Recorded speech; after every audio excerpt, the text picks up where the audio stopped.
어떤 천문학자를 붙잡고 물어본다면 우주 바깥에는 무엇이 있냐고 열의 9은 정중하지만 어색한 미소를 지을 거예요. 그러고는 이렇게 말할 겁니다. 친구, 우주에는 바깥이 없어요. 왠지 대충 얼버무리는 것처럼 들리죠. 하지만 이건 사실 과학 역사상 가장 무섭고 가장 솔직한 한마디 진실이랍니다. 우리 학교에서 배운 그 풍선 부풀리기 비유 기억하시나요? 우주를 말이죠. 부풀어 오르는 풍선이라고 상상해보세요. 이 비유는 이해하기 쉽긴 하지만 유감스럽게도 이건 완전히 거짓말이에요. 왜냐하면 그 풍선은요, 당신의 거실에서 커지잖아요. 주변 공기를 밀어내고 원래 거실 공간이었던 곳을 차지하죠. 그런데 바로 여기에 문제가 있어요. 만약 우주도 풍선처럼 팽창한다면 대체 어디를 향해 팽창하는 걸까요? 그 바깥에는 무엇이 있죠? 신의 뒷마당인가요? 아니면 거대한 검은 창고? 아니면 텅 비고 황량한 벌판일까요? 이 문제에 대해 아주 잠깐만 생각해도 여러분의 뇌는 아마 벌써 엉키기 시작했을 거예요. 걱정 마세요. 이건 완전히 정상입니다. 당신 탓이 아니에요. 탓할 거라면 우리 뇌를 탓해야죠. 너무나 실용적으로 진화했으니까요. 지난 수백만 년 동안 우리 뇌는 우리가 알아낼 수 있도록 진화했어요. 사자가 풀숲에 숨어 있는지 아니면 저 동굴에 사람이 살 수 있는지 같은 것을요.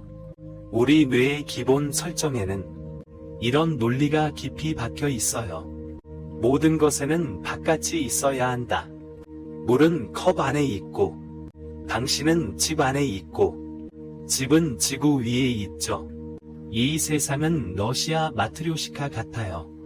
그래서 제가 우주에는 바깥이 없다고 말할 때 당신의 직감은 그건 불가능해 라고 비명을 지르며 항의할 거예요. 어떤 것이 커진다면 반드시 갈 곳이 있어야 하니까요. 하지만 이것이 바로 오늘 우리가 마주할 미친 진실, 우주는 어디로 향해서 팽창하는 것이 아니라는 겁니다. 우주 그 자체가 바로 어딘가라는 거죠. 정말 터무니없는 소리로 들릴 겁니다. 그렇죠. 마치 누가 당신에게 이렇게 말하는 것과 같아요. 당신의 거실이 점점 커지고 있다고 말이죠. 매분마다 새로운 바닥이 생겨나고 있다고요. 하지만 옆집 김씨네 공간을 침범하는 건 아니에요. 단 1cm도 말이죠. 물론 이게 직관에 반할 뿐 아니라 거의 반인류적으로 느껴질 거예요. 하지만 앞으로 펼쳐질 여정에서 여러분께 조금 위험한 일을 하나 제안하려고 해요. 당신 머릿속의 해묵은 직관들을 낡은 벽지를 뜯어내듯 벗겨낼 거예요. 당신의 마음속에 세워진 공간에 대한 그 벽을 허물어 버릴 겁니다. 우리는 그 팽창하는 풍선 비유를 쓰레기통에 던져 버릴 거예요. 가장자리도 없고 중심도 없으며 심지어 바깥조차 필요 없는 미친 듯이 성장하는 현실을 이해하기 위해서죠. 어쩌면 멀미가 날 수도 있고요. 심지어 인생을 의심하기 시작할지도 모릅니다. 하지만 저를 믿으세요. 이건 절대적으로 가치 있는 일이니까요. 이 모든 미친 이야기를 명확하게 설명하려면 우리는 시계를 20세기 초로 되돌려야 합니다. 애리조나주 플래그스테프로 가보죠. 그곳에는 베스토 슬라이퍼라는 천문학자가 있었어요. 만약 우리가 과학 역사상 가장 저평가된 불운의 아이콘 대회를 연다면 슬라이퍼는 분명 결승전에 진출할 겁니다. 그는 성격이 내성적이었고 심지어 약간의 사회 공포증까지 있었죠. 대부분의 시간을 수위 아저씨처럼 홀로 로웰 천문대의 차가운 돔 안에 지키고 있었어요. 그러던 1912년의 외로운 밤들, 대부분의 사람들이 이불 속에 웅크린 채 꿈을 꾸고 있을 때였습니다. 슬라이퍼는 그 거대한 망원경을 몇몇 구름처럼 보이는 반점들에 겨냥했습니다. 당시 사람들은 그것들을 나선 성운이라고 불렀죠. 그때는 모두가 일반적으로 이 성운들이 은하수 안에 있는 가스 덩어리에 불과하다고 생각했습니다. 마치 내가 닿지 않은 안경 아래 지문. 하지만 슬라이퍼는 아주 기괴한 것을 발견했습니다. 그가 이 성운들이 내는 빛을 분석했을 때 스펙트럼 선이 붉은색 쪽으로 극심하게 이동하는 것을 발견했습니다. 혹시라도 고등학교 물리 시간부터 쭉 졸았던 친구들을 위해 간단히 설명해 드릴게요. 이것이 바로 도플러 효과입니다. 앰뷸런스를 상상해 보세요. 사이렌을 울리며 당신에게 달려올 때 소리는 더 날카로워집니다. 그것이 당신에게서 멀어질 때 소리는 더 낮아집니다. 빛도 마찬가지입니다. 만약 어떤 것이 당신에게서 빠르게 멀어진다면 그 빛의 파장은 길어져서 붉은색이 됩니다. 이것을 적색편이라고 합니다. 슬라이퍼는 놀랍게도 발견했습니다. 이 소위 가스 구름들이 초당 수백 킬로미터의 속도로 미친 듯이 우리에게서 도망치고 있다는 것을요. 이건 마치 당신이 길을 걷다가 갑자기 모든 행인들이 비명을 지르며 뒤돌아 미친 듯이 달아나는 것과 같습니다. 마치 당신이 방금 지구를 파괴할 수 있는 방귀를 뀌기라도 한 것처럼요. 이건 너무 비합리적이었죠. 여기서부터 이야기가 흥미진진해집니다. 슬라이퍼는 이 놀라운 발견을 논문으로 작성했습니다. 하지만 그 당시에는 이것은 마치 바다에 돌멩이를 던진 것과 같아서 물 한 방울조차 튀기지 못했습니다. 왜냐하면 그때는 천문학계의 헤드라인 스타는 다른 사람이었거든요. 에드윈 허블이었죠. 허블은 윌슨 산에 있는 더 크고 더 강력한 망원경을 사용하여 슬라이퍼가 보았던 것들, 즉 가스 구름들이 사실은 엄청나게 먼 독립적인 은하계라는 것을 증명했습니다. 더 중요한 것은 그는 소름 끼치는 규칙을 발견했다는 것입니다. 더 멀리 있는 은하계일수록 더 빠르게 도망친다는 것이었죠. 한번 상상해 보세요. 당신에게서 1m 떨어진 사람이 시속 1km의 속도로 당신에게서 멀어지고 있는 것을 발견하는 거죠. 그리고 당신에게서 10m 떨어진 사람은 시속 10km로 질주하고 있습니다. 이건 그저 모두가 달리고 있는 게 아니에요. 이것은 조직적이고 계획적인 대규모 철수입니다. 허블은 그때 분명 머리를 쥐어뜯었을 거예요. 왜 우주는 우리를 이렇게 싫어할까? 왜 모든 은하들이 지구에서 도망치고 있는 걸까? 설마 우리가 정말 우주 속 그 골칫덩어리였던 걸까요? 바로 이때 당시 허블 자신을 포함한 대부분의 사람들은 치명적인 직관적 오류를 저지르고 말았죠. 우리는 습관적으로 이것을 마치 하나의 공간 속에서 일어난 폭발이라고 생각했죠. 여러분 머릿속 그림은 아마 이럴 거예요. 아주 오래전 우주는 텅 비어 있었고 거대한 검은 허공이었죠. 그 가운데엔 슈퍼 수류탄 하나가 떠 있었고요. 그러다 쾅 수류탄이 터졌고 파편들은 사방팔방으로 흩어졌습니다. 원래 비어있던 주변 공간 속으로 날아갔죠. 제 말 좀 들어보세요. 그 그림을 당신 머릿속에서 지워버리세요. 이건 틀린 정도가 아니라 완전히 틀린 겁니다. 만약 우주가 이런 식으로 팽창한다면 중심점이 있다는 뜻이 되죠. 가장 앞선 전선도 있을 테고 심지어 경계 밖에는 점령되지 않은 빈 공간도 있겠죠. 하지만 사실은 이것보다 훨씬 더 기괴합니다. 우주의 팽창을 이해하려면 부엌으로 가야 합니다. 무기고가 아니라요. 당신이 거대한 건포도 빵을 만든다고 상상해 보세요. 반죽 덩어리를 빚고 그 안에 건포도를 한 움큼 뿌립니다. 건포도 하나하나가 바로 은하이고 그 반죽 덩어리가 바로 공간 그 자체예요. 이제 반죽을 오븐에 넣습니다. 반죽이 열을 받아 부풀어 오르면서 팽창하기 시작하죠. 여기서 중요한 점이 나옵니다. 건포도는 반죽 안에서 움직이지 않았어요. 다리가 생긴 것도 아니고 추진기가 달린 것도 아니죠. 만약 당신이 건포도 하나라면 당신은 전혀 움직이지 않았을 겁니다. 하지만 당신과 다른 건포도들을 갈라놓는 그 반죽이 점점 더 커지고 많아지고 있어요. 이게 바로 허블이 그 당시에 본 장면의 진실입니다. 은하계들이 공간 속에서 도망치는 게 아니라 끊임없이 솟아나는 새로운 공간에 의해 밀려나는 거예요. 그러니 이건 애초에 폭발이 아니죠. 이건 공간 자체의 무무에서 유유를 창조하는 증식 수술이랄까요. 이제 오븐 안에서 부풀어 오르는 빵 반죽 속으로 돌아가 볼까요? 만약 당신이 반죽의 정중앙에 위치한 건포도라면 주위를 둘러봤을 때 당신은 보게 될 거예요. 모든 건포도들이 당신에게서 멀어지는 것을요. 당신에게서 멀리 떨어져 있을수록 중간에 더 많은 반죽이 있기 때문에 팽창이 누적되는 효과가 더 뚜렷해지죠. 그래서 더 빨리 멀어지는 것처럼 보입니다. 당신은 자연스럽게 생각할 거예요. 와우, 내가 우주의 중심이잖아. 모두 나를 무서워하나 봐. 하지만 만약 당신이 반죽 가장자리에 있는 건포도로 순간이동한다면 어떨까요? 맙서사. 당신은 완벽하게 똑같은 광경을 보게 될 겁니다.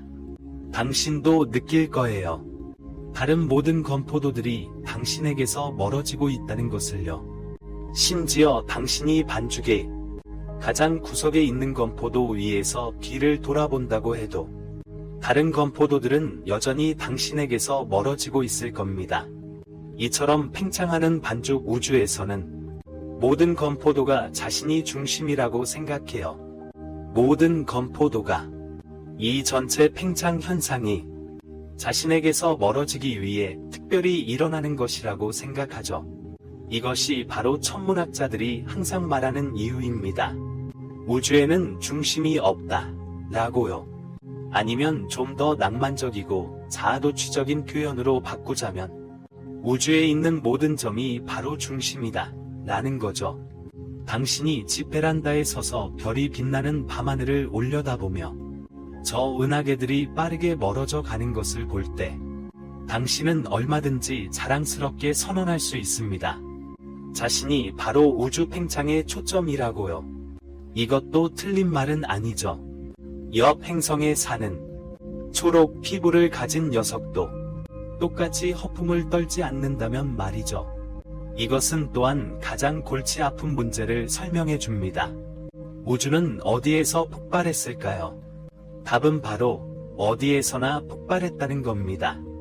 당신의 코끝 바로 위에서요. 당신의 찻잔 속에서요. 저 멀리 안드로메다 은하의 중심에서요. 빅뱅은 특정 한 지점에서 일어난 게 아니었어요. 그것은 모든 곳에서 동시에 일어난 공간 팽창 현상이었죠. 비록 지금은 이 건포도 빵 이론이 아주 귀에 쏙쏙 들어오겠지만 당시에는 거의 이단설이나 다름없었습니다. 이 일을 제대로 이해한 최초의 인물은 허블이 아니었어요. 아인슈타인도 아니었죠. 바로 조르주라는 이름의 르메트르 벨기에 신부였습니다. 네, 맞아요. 잘못 들은 거 아니에요. 신부님이었다고요. 그는 미사를 집전하고 남는 시간에 우주가 팽창한다는 수학적 모델을 도출해냈습니다. 1927년 그 유명한 솔베이 회의 기간 동안 르메트르는 용기를 내어 아인슈타인을 찾아갔습니다. 그 장면을 한번 상상해 보세요. 무명의 키 작은 신부 한 명이 당시 이미 물리학계의 신과도 같았던 아인슈타인에게 이봐요. 알베르트, 제 생각엔 당신의 우주 모델이 틀린 것 같아요. 우주는 사실 풍선처럼 커지고 있습니다. 그때 아인슈타인은 우주가 정적이고 영원히 변하지 않는다고 굳게 믿었습니다. 이것은 그의 과학적 신념일 뿐만 아니라 거의 그의 철학적 안락지대나 마찬가지였습니다. 르메트르의 추론에 직면한 아인슈타인은 과학 역사상 가장 유명한 혹평 중 하나를 내렸습니다. 그는 그 신부를 바라보며 반박할 수 없는 권위적인 말투로 이렇게 말했습니다. 자네의 수학적 계산은 완벽해. 하지만 자네의 물리학적 직관은 그야말로 형편없군. 이 말 정말 따갑게 들리네요. 마치 마이클 조던이 당신에게 말하는 것과 같죠. 자네 슈팅 자세는 꽤 표준적이야. 하지만 이 평생 농구할 생각은 꿈도 꾸지 마. 다른 사람 같았으면 벌써 집에 가서 울면서 논문을 태워버렸을지도 모릅니다. 하지만 르메트르는 그러지 않았어요. 그리고 결국 그 형편없는 물리학적 직관을 가졌던 신부가 맞아요. 그런데 그 엄청나게 똑똑한 아인슈타인은 이 점에 있어서는 완벽한 꼰대 고집쟁이였죠. 그러다가 나중에 허블이 반박할 수 없는 관측 데이터를 내놓자 아인슈타인은 마지못해 인정할 수밖에 없었죠. 그게 자기 생애 최대의 실수였다고. 그래서 우리는 이제 이 설정을 받아들였죠. 공간은 마치 발효되는 반죽처럼 계속해서 팽창하고 있다는 거려. 은하들을 점점 더 멀리 밀어내면서 말이죠. 하지만 이게 또 하나의 밤잠 설치게 하는 새로운 문제를 일으켰어요. 보세요. 만약 반죽이 커지는 거라면 그건 밀가루 속 효모가 이산화탄소 가스를 만들고 있기 때문이죠. 그건 엄연히 존재하는 물질이잖아요. 그런데 우주 속 반죽, 즉 공간 그 자체는 도대체 뭘까요? 만약 그게 끊임없이 솟아나고 자란다면 새로 생겨난 이 공간은 도대체 어떤 것일까요? 순수한 허무일까요? 아니면 혹시 공간 그 자체가 사실은 보이지는 않지만 엄연히 존재하는 실체일까요? 이걸 명확히 하지 않으면 우리는 절대 이해할 수 없을 거예요. 왜 아인슈타인이 나중에 그 신랄한 평가를 도로 삼키고 우리가 아는 현실 전체를 재정의했는지 말이죠. 아주 오랫동안 아마 뉴턴이 그 유명한 사과에 맞은 때부터 아인슈타인이 스위스 특허청에서 농땡이 치기 시작할 때까지 이 몇백 년 동안 공간이라는 단어에 대한 우리의 이해는 정말 안쓰러울 정도로 단순했어요. 뉴턴과 그의 추종자들에게 있어서 공간은 텅 빈 극장 무대와 같았죠. 그건 절대적이고 강하며 영원히 변치 않는 것이었어요. 무대 위에서 비극을 연기하든 광장 춤을 추든 상관없이 무대 그 자체는 그냥 거기에 있는 거죠. 전혀 개의치 않고 영향도 받지 않아요. 우주에 있는 모든 별들, 행성, 원자, 심지어 광자까지 전부 비워내고 이 무대를 깨끗하게 청소할 수 있었죠. 마지막에 남은 그 무는 바로 절대 공간이죠. 그것은 완벽한 용기예요. 마치 할머니가 아끼는 과자 담아두던 철제 상자처럼요. 과자를 다 먹어도 상자는 여전히 그 상자죠. 반듯반듯하고 늘지도 줄지도 않고요. 그런데 아인슈타인이 등장했어요.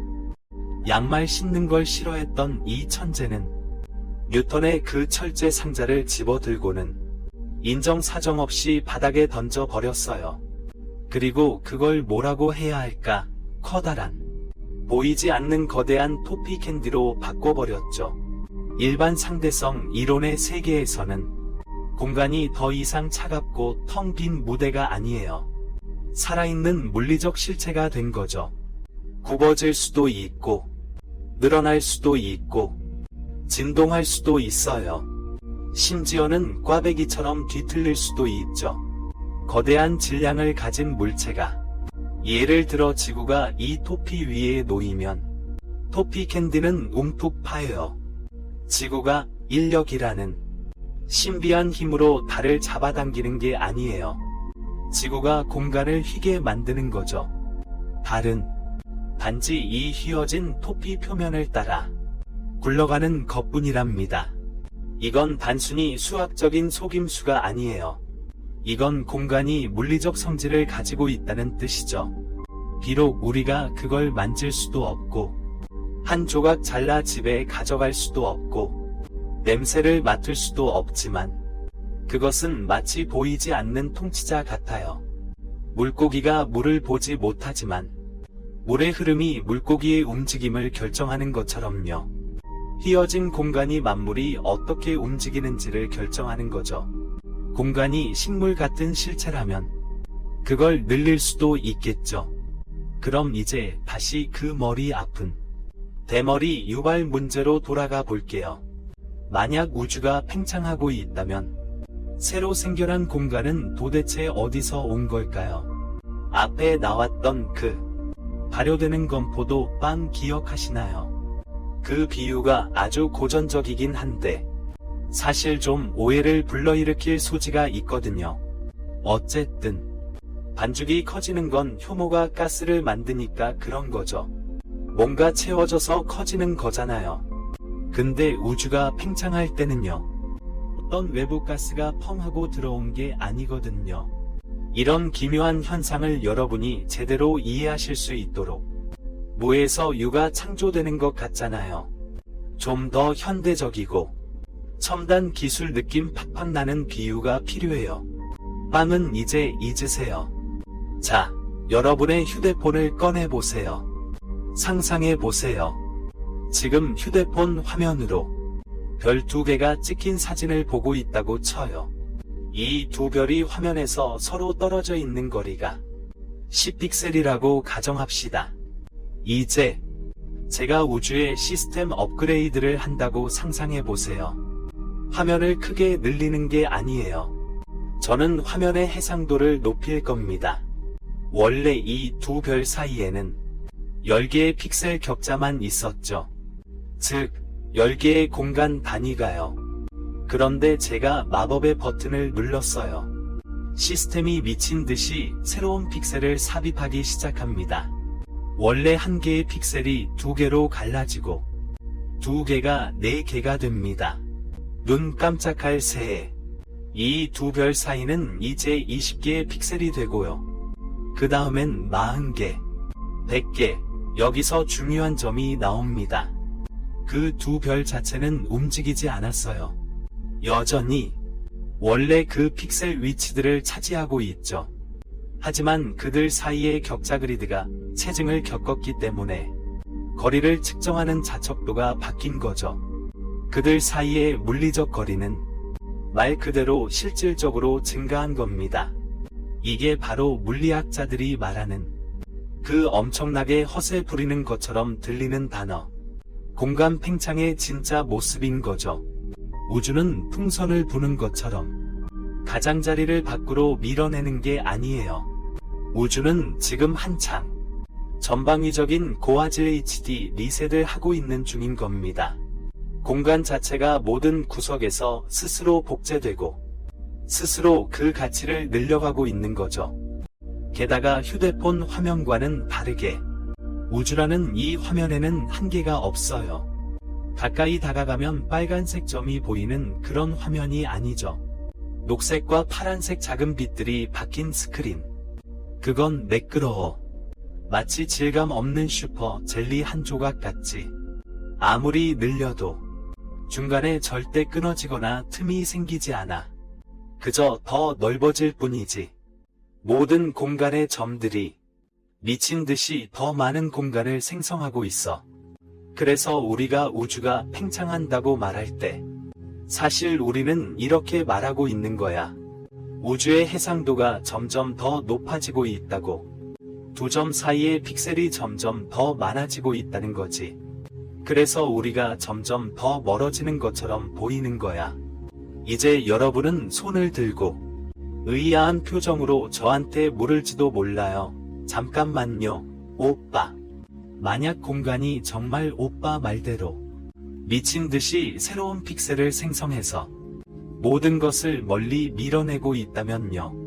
그럼 왜 제 팔은 길어지지 않나요? 왜 지구는 태양을 떠나지 않죠? 게다가 더 큰 문제는 뉴스에서 그러지 않았나요? 그 거대한 안드로메다 은하가 내초 110km의 속도로 우리를 향해 돌진하고 있다고 말이죠. 40억 년 후 우리 은하와 함께 서사적인 대충돌을 일으킬 거라고요. 정말 좋은 질문이야. 만약 이게 모두가 헤어지는 우주 대드라마라면 왜 우리는 옆집 이웃과 이런 치명적인 밀접 접촉을 해야 할까? 답은 힘들의 줄다리기에 있어. 사회적 거리두기 vs 치명적인 포옹. 우주 팽창의 힘은 어디에나 존재하지만 사실 매우 아주 약해. 마치 아주 느리고 온화한 해류 같아서 모든 것을 더 멀리 떨어뜨리려고 하지. 하지만 우리 주변, 즉 이 북적이는 은하단 안에는 정반대의 힘이 작용하고 있어. 바로 중력이지.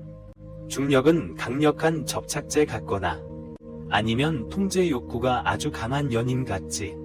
짧은 거리에서는 중력의 강도가 압도적이야. 이걸 이렇게 상상해 볼 수 있어. 내가 러닝머신 위에서 달리고 있는데 러닝머신 벨트가 널 뒤로 밀어내면서 너와 제어판 사이의 거리를 벌리려 한다고 말이야. 하지만 내가 충분히 빨리 달린다면 당신은 컨베이어 벨트의 후진 속도를 완전히 이겨낼 수 있어요. 심지어 달려가서 제어판에 주먹을 날릴 수도 있죠. 당신의 몸에게는요. 지구 태양계, 심지어 우리가 속한 국부 은하군에게도 마찬가지예요. 원자들 사이의 전자기력과 성체들 사이의 인력은 마치 강철 사슬처럼 우리를 꼼짝 못하게 묶어두고 있죠.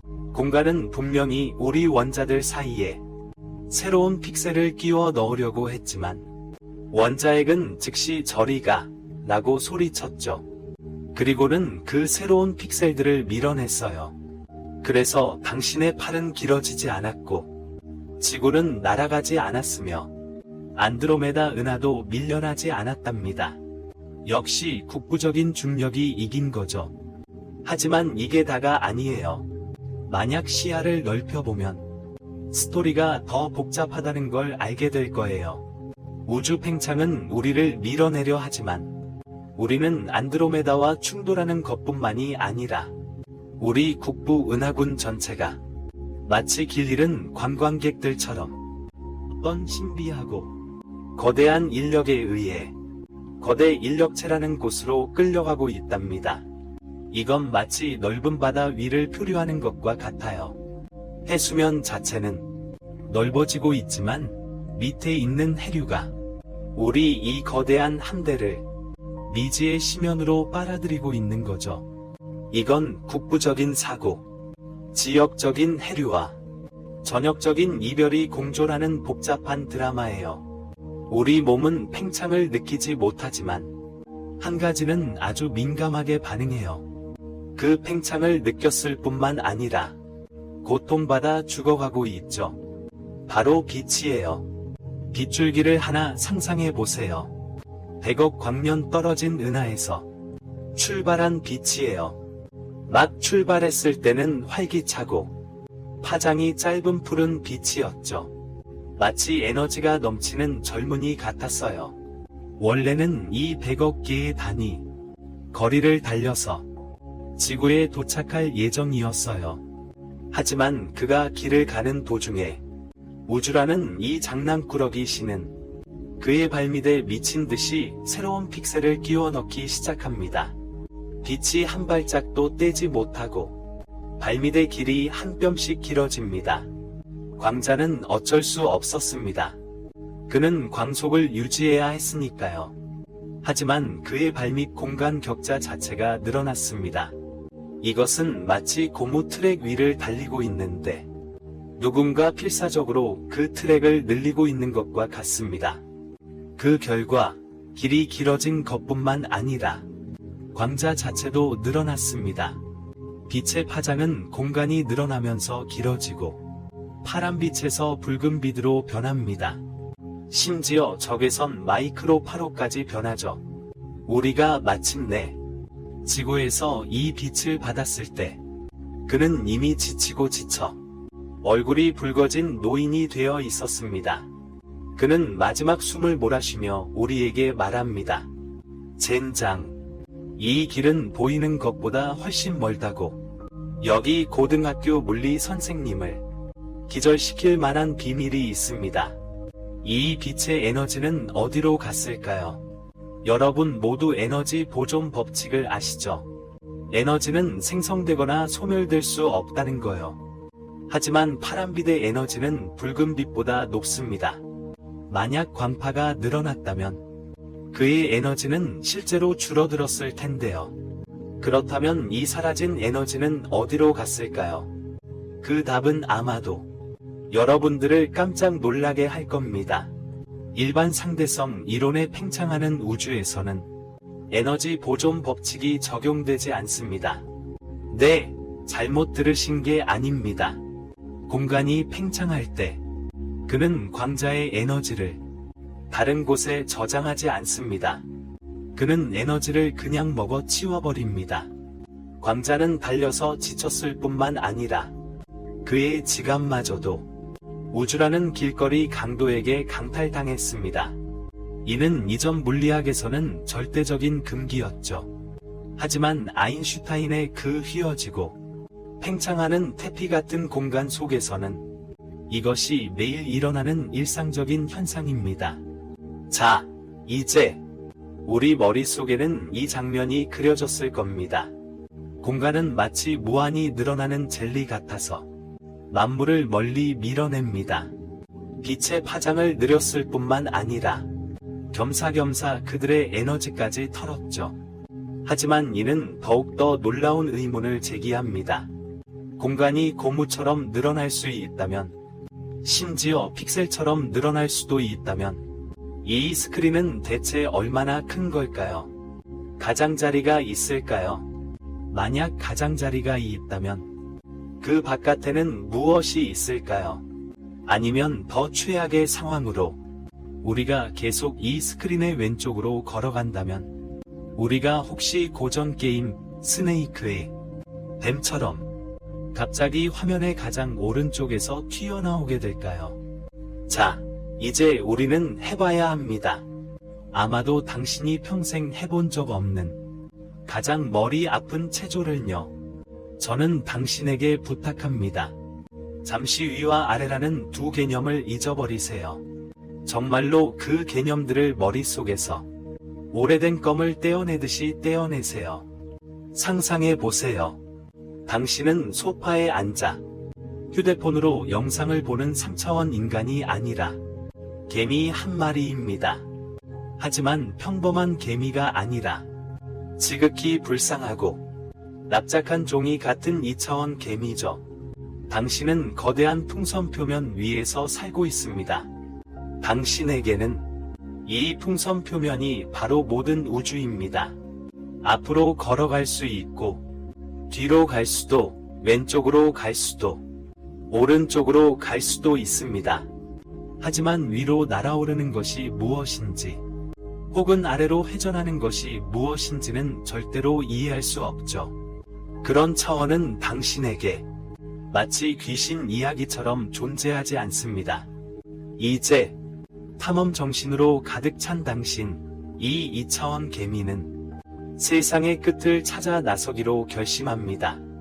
당신은 걸량 말린 식량을 챙기고 한 방향을 정해 묵묵히 걷기 시작합니다. 당신은 계속 걷고 또 걷습니다. 수백만 년을 걸었죠. 벽에 부딪힐까요? 아닙니다. 절벽에 떨어질까요? 그것도 아닙니다. 당신은 여기서 멈춰라라고 쓰여 있는 곳을 발견하게 될까요? 위반시 벌금이라는 팻말 말이야. 당연히 아니지. 비록 영원히 끝까지 갈 수 없을지라도 이 우주는 경계가 없어. 하지만 머리를 조금만 굴려보면 놀라운 사실을 발견할 수 있을 거야. 이 우주의 면적은 사실 유한하다는 것을 말이지. 만약 내가 계속 걸어간다면 결국 시작점으로 돌아오게 될 거야. 내가 처음 출발했던 그곳으로 말이야. 이것이 우주 밖에 무엇이 있는지에 대한 이 질문을 해결할 첫 번째 열쇠야. 유한하지만 경계가 없는 것. 그 풍선 표면에는, 우주 안에는 애초에 밖이라는 개념 자체가 없어. 만약 내가 그 개미에게 야, 친구야, 풍선 안에는 뭐가 있어? 풍선 밖에는 뭐가 있지? 라고 묻는다면 그 개미는 너를 미친 사람 취급할 거야. 그 개미에게는 오직 표면만이 존재할 뿐이야. 다른 차원은 아예 정의조차 되지 않아. 우리 우주는 어쩌면 그 풍선 표면의 3차원 버전일지도 몰라. 우리는 3차원 공간에서 우주선을 아무리 빨리 몰아도 절대 벽에 부딪히지 않을 거야. 하지만 만약 우리가 한 방향으로 계속 나아간다면 언젠가는 정말 지구로 돌아올지도 몰라. 이건 우주가 유한할 수 있다는 걸 의미해. 하지만 경계가 필요 없고 그를 담을 밖도 필요 없다는 뜻이야. 그 자체로 전부인 거지. 물론 풍선은 좋은 비유지만 좀 구식이지. 게다가 우주가 왠지 모르게 둥글둥글하게 들리잖아. 하지만 천문학자들이 한참 동안 측정해본 결과 우리 우주는 꽤 평탄해 보인다고 하거든. 그럼 만약 우주가 평평하다면 여전히 유한할 수 있을까? 이것이 우리를 아마도 가장 멋지고 가장 향수를 불러일으키는 우주 모델로 이끌어. 바로 팩맨 우주야. 어릴 적에 기억나. 오락실에서 했던 그 팩맨 게임 말이야. 아니면 내가 너무 어리다면 심지어 스네이크 게임이라도 좋아. 그 노란색 작은 동그란 얼굴이 유령에게 쫓겨 사면 초가에 몰렸을 때, 화면의 맨 오른쪽으로 돌진했을 때 부딪혀 죽지 않을 거예요. 게임기 밖으로 떨어지지도 않을 거고요. 순식간에 화면의 맨 왼쪽에서 튀어나올 거예요. 마찬가지로 위쪽으로 달려나가면 아래쪽에서 뿅 하고 나타나죠. 이걸 수학에서는 토러스라고 불러요. 바로 도넛 모양이요. 수학자들이 왜 이런 모양을 도넛이라고 부르는지는 묻지 마세요. 아마 연구할 때 다들 배고팠나 봐요. 상상해 보세요. 만약 우리 우주가 이렇게 거대한 3차원 도넛 모양이라면요. 이건 무슨 의미일까요? 이건 단순히 재미있는 것만이 아니에요. 사실 여기에는 심오한 밀실 공포증 같은 공포가 담겨 있죠. 이건 말이죠. 만약 당신에게 슈퍼 망원경이 있고 우주가 그렇게 흐릿하지 않다면 저 멀리 앞을 봤을 때 아주 멀리요. 무엇을 보게 될까요? 이 우주의 끝에서 익숙한 뒤통수 하나를 발견할 거예요. 그건 다른 사람의 것이 아니라 바로 당신 자신의 뒤통수예요. 빛이 당신의 뒤통수에서 출발해서 우주 전체를 가로질러 한 바퀴 돌고는 팩맨 게임처럼 화면 반대편에서 돌아와요. 그리고는 당신의 눈으로 쏙 들어오는 거죠. 이 우주에서는 당신이 어떤 방향을 보더라도 결국 당신 자신을 보게 되는 거예요. 이건 정말 우주급 자기애, 아니면 우주급 고독이라고 할 수 있겠죠. 우리는 거울로 가득 찬 엘리베이터에 갇힌 거예요. 이 갇힌 공간이 아무리 크더라도 결국 출구 없는 폐쇄형 고리일 뿐이에요. 수십억 년 전에 당신이 손을 흔들면 수십억 년 후에는 누군가 당신의 등을 두드리는 걸 느낄 거예요. 그건 바로 당신 자신이에요. 시공간을 가로지른 유령의 손이었죠. 이제 다시 돌아가 볼까요? 불쌍한 2차원 개미에게요. 이 풍선이 부풀어 오르면 개미는 혼란스러워했지. 자기랑 옆집 개미의 거리가 멀어졌다는 걸 깨달았지. 걔는 아마 공포에 질려 하늘에 대고 물었을 거야. 우리 세상은 대체 어디로 팽창하는 거지? 하지만 옆에서 풍선을 들고 서 있는 3차원 인간인 우리는 웃음을 참지 못하고 외칠걸. 바보야. 그건 3차원 공간으로 팽창하고 있잖아. 밖으로 팽창하고 있는 거라고. 우리에게는 말이지. 이건 너무나 분명한 사실이잖아. 우리가 더 높은 차원에 서 있기 때문이지. 마치 신의 시점처럼 말이야. 하지만 바로 이 지점이 사람을 소름 돋게 하는 부분이야. 우리가 3차원 인간으로서 지구에 서서 별이 가득한 하늘을 올려다보며 바보같이 우주는 어디로 팽창하는 거지? 라고 물어볼 때 혹시 어떤 4차원 생물이 우리가 전혀 이해할 수 없는 차원 속에 서서 우리를 보며 비웃고 있는 건 아닐까? 그 4차원 생물을 한번 상상해봐. 그에게는 말이야. 우리의 3차원 공간이 마치 그 개미의 2차원 평면과 같을 거야. 모든 게 한눈에 다 보인다는 거지. 우리가 2차원 개미의 내장 구조를 직접 볼 수 있듯이 2차원 개미의 내장 구조를 그 4차원 생물은 어쩌면 내 피부와 근육을 꿰뚫어 보고 내 위 속에서 소화되고 있는 점심밥을 직접 보고 있을지도 몰라. 심지어 너희 혈관 속에 흐르는 모든 적혈구까지도 말이야. 걔는 내 금고 문을 열 필요도 없이 그 안에 있는 금괴를 바로 꺼내 갈 수 있지. 마치 내가 종이 위 개미를 들어 올릴 수 있는 것처럼 말이지. 봐봐, 저 3차원 바보들 좀. 그 4차원 생물은 자기 친구에게 이렇게 말할지도 몰라. 쟤네는 아직도 바깥을 찾고 있네. 쟤네는 자기네 우주 전체가 그냥 우리 4차원 뒷마당에 점점 커지는 비눗 방울일 뿐이라는 걸 말이야. 어쩌면 마치 그 개미가 위로라는 개념을 이해할 수 없었듯이 우리도 영원히 이해할 수 없을 거야. 우리 우주의 팽창을 담고 있는 그 고차원 공간을 말이야.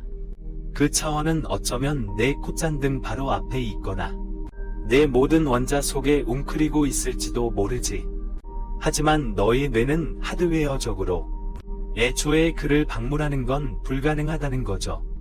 하지만 과학자들은 그런 종류의 사람들이 아니잖아요. 철학적인 문제 따위에 겁먹을 사람들이 아니거든요. 이론상 우리가 만약 살고 있을지도 모른다면, 팩맨의 도넛 우주에 살고 있다면, 그렇다면 우리는 그 증거를 볼 수 있어야만 하죠. 그래서 천문학자들은 한바탕 역사상 가장 비싼 틀린 그림 찾기 게임을 시작했죠. 그들은 가장 정밀한 위성들을 동원했어요. 예를 들어 플랑크 위성 같은 것들을요. 그들이 스캔한 것은 바로 우주 마이크로파 배경 복사라는 것이었죠. 그들은 반복되는 패턴을 찾고 있었어요. 만약 천구의 이쪽에 원형의 뜨거운 점이 있다면, 그리고 천구의 반대편에 똑같은 원이 하나 있다면, 그것은 빛이 한 바퀴 돌아서 되돌아왔다는 증거가 되죠. 이것은 곧 우주의 이음새를 찾았다는 것과 마찬가지인 거죠. 그런데 결과는요, 이게 가장 사람을 미치게 하는, 동시에 가장 혼란스러운 부분인데요. 최신 측정 결과에 따르면 말이죠. 우리 우주는 정말이지 소름 끼칠 정도로 평평하다고 해요. 오해는 마세요. 여기서 말하는 평평하다는 건 우주가 무슨 팬케이크 같다는 뜻이 아니에요. 이것은 3차원 기하학적 의미에서의 평평함이에요. 만약 여러분이 우주에 아주 거대한 삼각형을 그린다고 했을 때, 세 꼭지점이 어느 정도냐면요. 세 개의 다른 은하단에 각각 위치할 정도의 크기 말이죠. 그리고 이 세 내각의 합을 측정해보면, 휘어진 공간에서는 말이죠. 내각의 합이 180도보다 커지고요. 안장형 공간에서는 180도보다 작아집니다. 그런데 측정 결과는 뭘 보여주느냐 하면요. 이 거대한 삼각형의 내각 합이 정확히 180도와 같다는 거예요. 심지어 수백억 광년을 가로지르는 스케일에서도 말이죠. 여전히 완벽하게 유클리드 기하학을 따른다는 겁니다. 이건 정말이지 극도로 기이하다고밖에 할 수 없어요. 폭발로 가득 차 있고 블랙홀의 중력이 모든 것을 찢어발기는 혼란스러운 우주에서 말이죠. 그런데도 그 거시적인 기하학적 구조가 레이저로 자른 유리처럼 평평하다는 거죠. 이건 마치 이런 상황과 똑같아요. 여러분이 파도치는 거친 바다에 나무판자를 하나 던졌는데 그 나무판이 거울처럼 평평하다는 것을 발견하는 것과 같죠. 심지어 작은 물결조차 전혀 없다는 거죠. 이게 도대체 뭘 의미하는 걸까요? 먼저 우리는 마이크로파 배경에서 눈에 띄는 반복 패턴을 찾지 못했습니다. 일부 과학자들은 아직 포기하지 않고 찾고 있지만요. 다음으로 우주는 평평해 보입니다.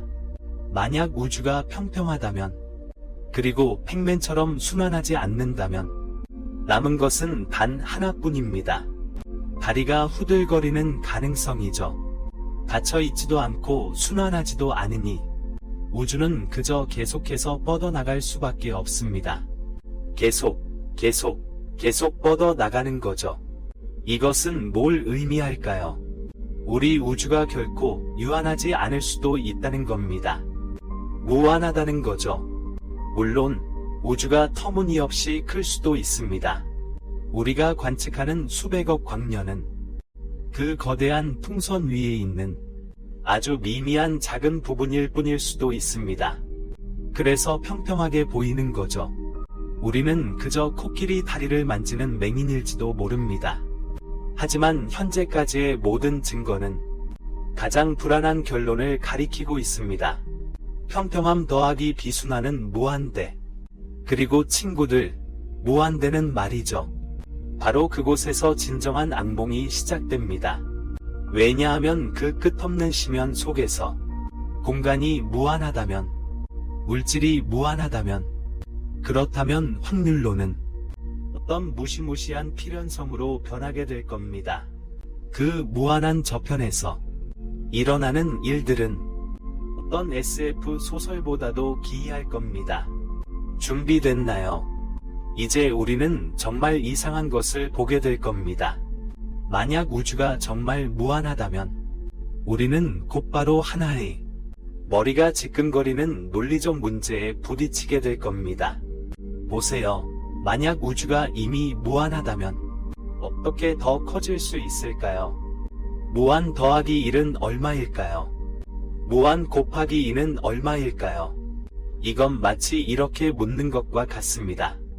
신이 스스로도 들 수 없는 돌을 만들 수 있을까 하는 것처럼요. 철학적인 함정으로 가득 차 있죠. 이 일을 명확히 이해하기 위해서 우리는 다비트 힐베르트를 찾아가 봐야 합니다. 이 독일 수학자는 수염이 아주 멋지게 길었을 뿐만 아니라 또한 세상에서 가장 황당한 호텔 모델을 제시했는데 바로 힐베르트 호텔이에요. 상상해 보세요. 무한히 많은 방을 가진 호텔을 운영하고 있는데 장사가 너무 잘 돼서 이 무한한 방들이 전부 손님으로 꽉 차서 빈 방이 하나도 없어요. 복도에까지 사람이 꽉 차 잠들어 있을 지경이죠. 바로 그때 피골에 지친 여행객 한 명이 더 찾아와서 방 하나를 원한다면 일반적인 호텔이라면 벌써 쫓아냈을 거예요.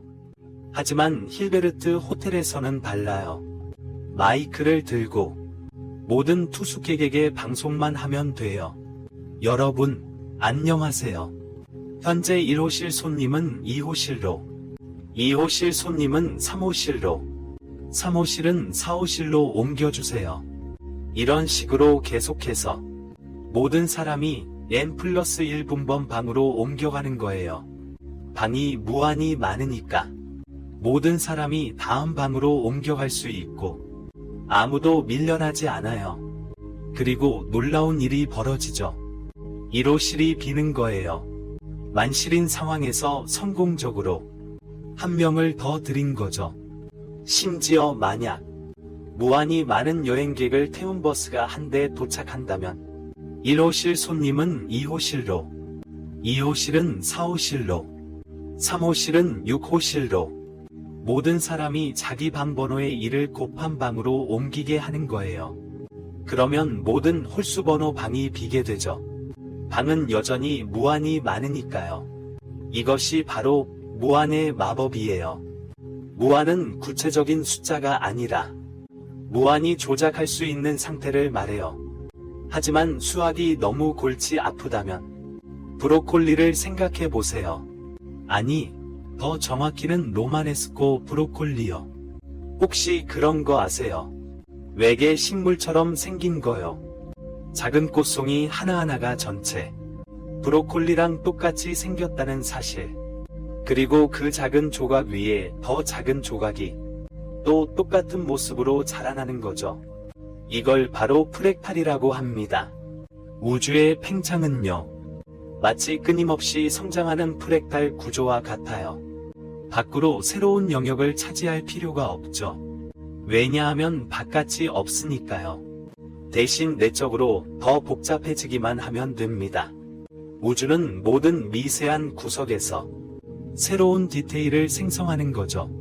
우리가 전에 얘기했던 픽셀 업그레이드 기억하시죠? 두 점 사이에 새로운 픽셀을 삽입하는 거예요. 이건 마치 만원인 호텔에서 손님들 사이에 새로운 방을 하나 더 끼워 넣는 것과 같아요. 우주가 커진다는 건 부피가 증가하는 게 아니고요. 밀도가 희석되는 겁니다. 무한한 내부에서 더 많은 무한을 창조하는 거죠. 그래서 우주가 이미 무한히 크다고 해도 여전히 아무런 부담 없이 더 커질 수 있는 겁니다. 자, 무한에 대한 문제는 해결했습니다. 이제 방 안의 코끼리 문제를 직면해야 할 때입니다. 이 질문은요, 아마 앞에서 은하들이 멀어지는 속도에 대해 언급했을 때부터 계속 여러분 머릿속에서 맴돌았을 겁니다. 잠깐만요, 형님, 하고 테이블을 치며 소리칠 수도 있어요. 아인슈타인이 그랬잖아요. 광속이 우주의 최고 속도 제한이라고요. 초속 30만 킬로미터. 더 빨라질 수 없다면서요. 그런데 만약 저 멀리 있는 은하들이 우리에게서 멀어지는 속도가 광속을 넘어선다면 이건 대놓고 상대성 이론을 위반하는 거 아니겠어요? 아인슈타인의 관뚜껑이 열릴 지경일거려. 정말 좋은 질문입니다. 만약 이게 교통 위반 청문회였다면 아인슈타인은 아마 우주교통경찰총장으로 판사석에 앉아 있을 겁니다. 하지만 그는 피고가 무죄라고 말할 거예요. 왜냐고요? 여기에 아주 교묘한 법적 허점이 하나 있거든요. 우주교통경찰의 관할권 허점이죠. 아인슈타인의 특수 상대성 이론은 분명히 규정하고 있습니다. 어떤 물체도 공간 속에서 움직이는 속도가 광속을 초과할 수 없다고요. 물체와 공간 속에서 이 두 가지 핵심 단어에 주목하세요. 이건 마치 고속도로의 속도 제한 표지판과 같아요. 당신의 차가 노면 위를 달릴 때 시속 120km를 초과할 수 없다고 규정하는 거죠. 만약 시속 130km로 달린다면 경찰관이 여러분을 찾아올 겁니다. 하지만 이 거대한 하지만에 주목해주세요. 그 누구도 노면 자체가 움직이면 안 된다고 규정하지 않았습니다. 상상해보세요. 여러분이 바로 우사인 볼트라는 날아다니는 사람입니다. 런닝머신 위에서 전속력으로 달리고 있다고 가정해봅시다. 여러분의 한계 속도는 시속 40km입니다. 땀을 뻘뻘 흘리며 뛰고 있지만 이 한계를 넘어선 적은 없습니다. 하지만 만약 장난꾸러기 꼬마가 런닝머신의 벨트 속도를 시속 100km로 조절했다면요. 런닝머신 옆에 서서 구경하는 사람 입장에서는 여러분은 시속 60km의 속도로 뒤로 밀려나고 있는 것처럼 보일 겁니다. 이것이 바로 지금 벌어지고 있는 일이죠. 멀리 있는 은하들은 공간 속에서 과속하고 있는 것이 아닙니다. 주변 공간에 비하면 사실 아주 느리게 움직이고 있습니다. 하지만 그들의 발 아래 있는 노면, 즉 공간 자체가 초광속으로 팽창하고 있는 것입니다. 아인슈타인의 속도 제한은 차에는 적용되지만 도로를 확장하는 공간 자체는 통제할 수 없습니다. 이것이 바로 우주법률의 회색지대입니다. 공간 자체의 팽창 속도는 광속에 제한받지 않습니다. 사실 우리가 관측할 수 있는 우주의 가장자리에서는 저 은하들이 우리에게서 광속의 몇 배 속도로 멀어지고 있습니다. 이건 불법이 아닙니다. 그저 도로 사정이 너무 안 좋은 것뿐입니다. 하지만 이것은 물리학자들을 밤잠 설치게 만드는 결과를 초래합니다. 바로 정보의 절대적인 죽음입니다. 만약 어떤 은하가 우리에게서 멀어지는 속도가 광속을 초과한다면 그 은하에서 나오는 빛은 영원히 우리를 따라잡을 수 없습니다. 그뿐만이 아닙니다. 그 은하가 보내는 어떤 신호든, 어떤 중력파든, 어떤 형태의 정보든 말이죠. 모두 그 미친 듯이 팽창하는 공간에 삼켜져 버립니다. 이건 마치 바닥 없는 블랙홀에 빠진 것과 같습니다. 우리에게는 그 은하가 물리적으로는 여전히 그곳에 있지만 정보적인 측면에서는 이미 완전히 사라져 버린 겁니다. 그는 영원히 풀 수 없는 수수께끼가 되어버렸죠. 이건 아주 슬프고 거대한 개념, 관측 가능한 우주로 이어지게 됩니다. 우리는 작은 촛불 하나를 들고 있는 것과 같아요. 칠흑 같은 숲 속에 서 있는 거죠. 촛불의 빛은 주위의 아주 작은 원형 공간만 밝힐 수 있잖아요. 이 원 밖에는 나무가 없는 게 아니라 빛이 닿지 않는 것뿐입니다. 우주에서는 이 원의 경계가 광속과 우주의 나이에 의해 함께 결정되어 빛은 138억 년 동안 달려와서 우리에게 닿았죠. 하지만 공간이 팽창하고 있기 때문에 그 빛을 내는 근원은 지금은 이미 460억 광년 너머로 물러나 있어요. 이건 대략 930억 광년 지름의 거품인 거죠. 이것이 바로 우리의 관측 가능한 우주입니다. 그럼 이 거품 밖에는 뭐가 있을까요?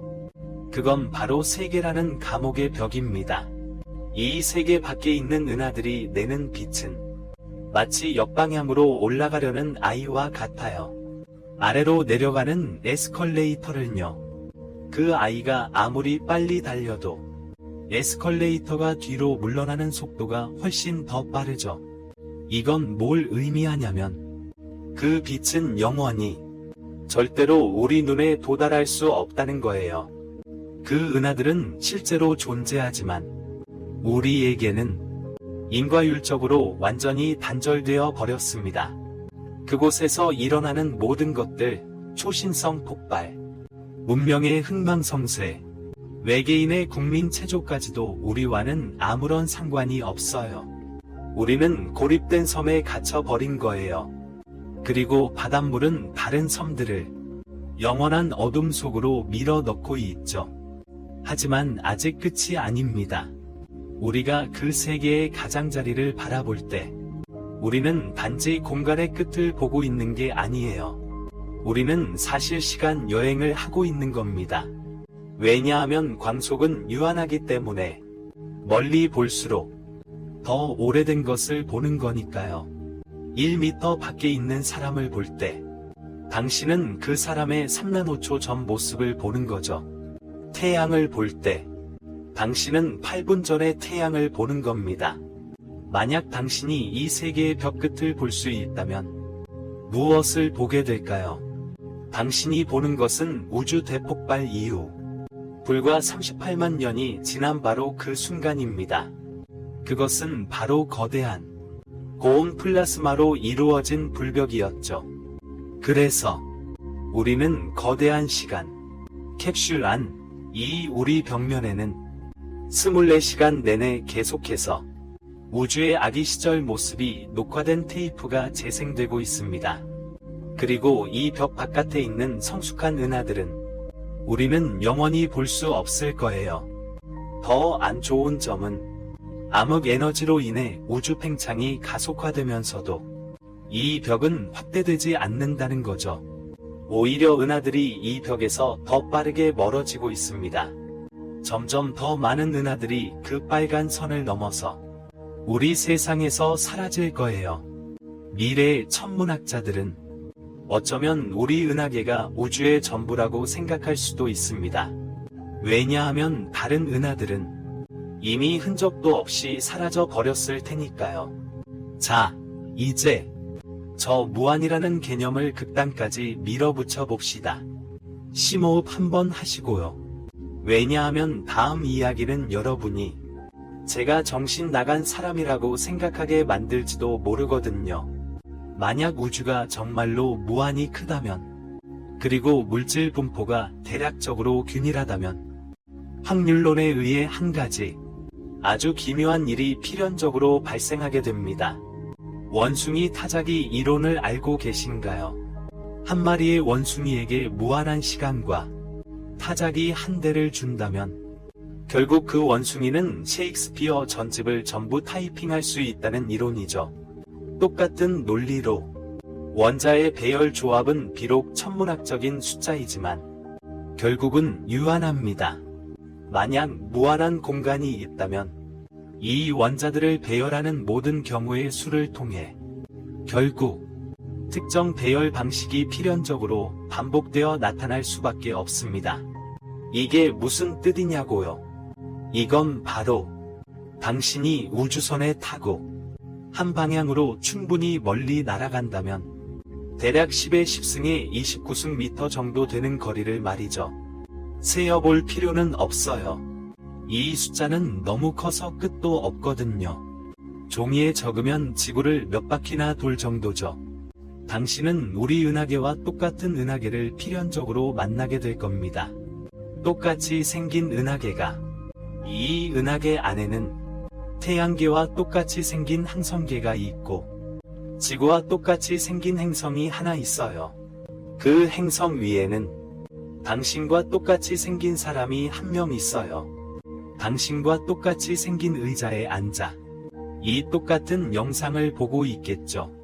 심지어 더 먼 곳에는 또 다른 당신이 있을 수도 있어요.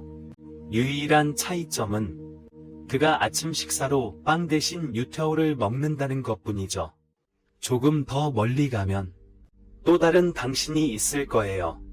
그는 그 세상에서 첫사랑과 헤어지지 않고 지금 행복한 삶을 살고 있죠.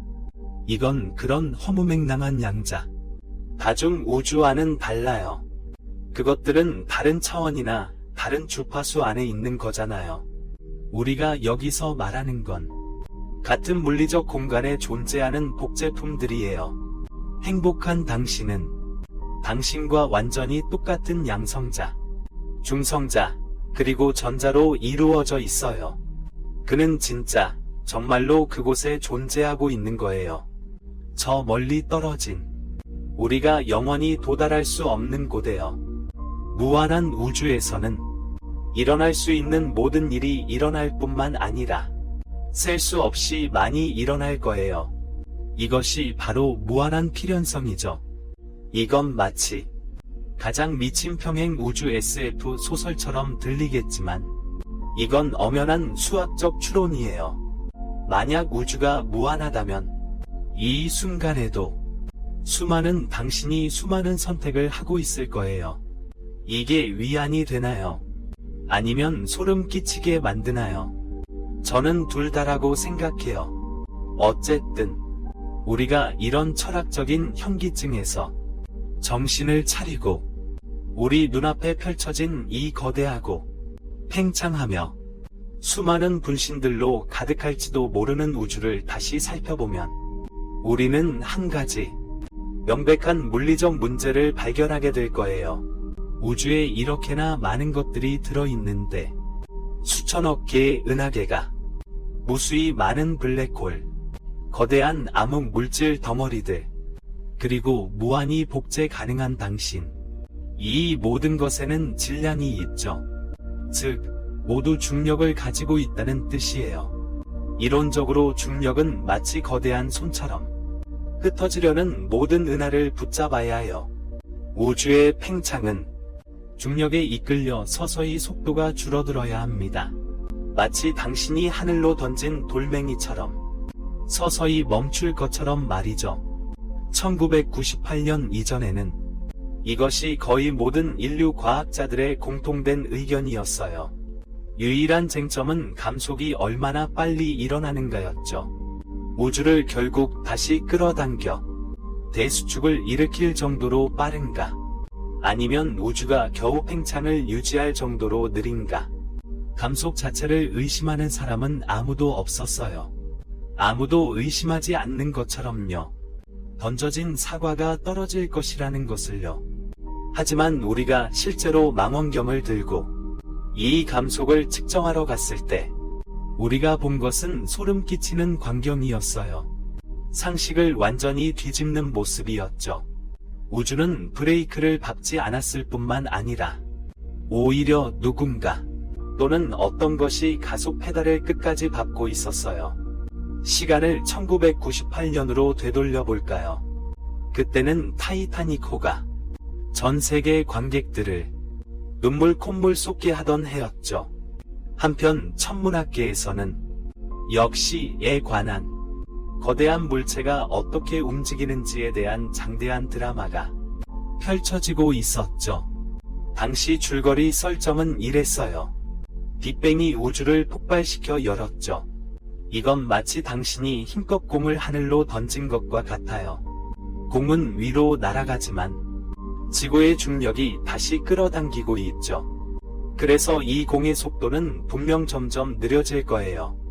유일한 문제는 얼마나 느려질까였죠. 결국 멈출 정도로 느려질까? 그리고 방향을 바꿔 당신 얼굴을 덮칠까? 아니면 천천히 무한히 멀리 날아갈까? 이것은 우주의 종말론적 심판과 관련이 있어요. 이른바 감속 4개 변수를 알아내기 위해 2개의 최고의 천문학자 팀이, 한 팀은 사울 펄머터가 이끄는 팀이었죠. 로렌스 버클리 국립연구소 팀, 다른 한 팀은 브라이언 슈미트와 애덤 리스가 이끄는 하이제트 초신성 탐색팀. 치열한 경쟁을 펼쳤는데요. 이건 마치 하버드와 예일 대학교 간의 조정 경기 같았죠. 다만 그들의 조정 보트는 수억 달러 가치의 망원경이었고 경기장은 수백억 광년 떨어진 우주 공간이었다는 점이죠. 그들의 전략은 간단했습니다. 특정 종류의 별을, IA형 초신성을 찾는 거였죠.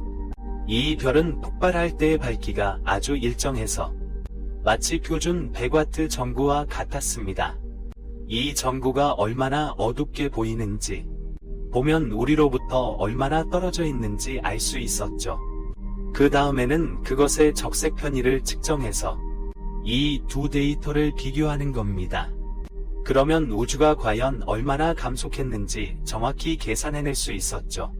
이건 마치 경찰이 브레이크 흔적을 통해 그 차량이 이전에 얼마나 빨리 달렸는지를 판단하는 것과 같았죠.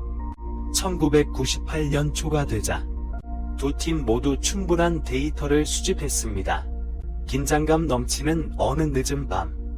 과학적 발견은 항상 늦은 밤에 일어나는 법이죠. 이건 아마도 법칙일 겁니다. 애덤 리스는 데이터 처리를 시작했습니다. 그는 컴퓨터 화면을 응시하며 엔터 키를 눌렀습니다. 감속을 나타내는 기호를 보기를 기대하면서요. 하지만 화면에 나타난 숫자는 그를 깜짝 놀라게 했습니다.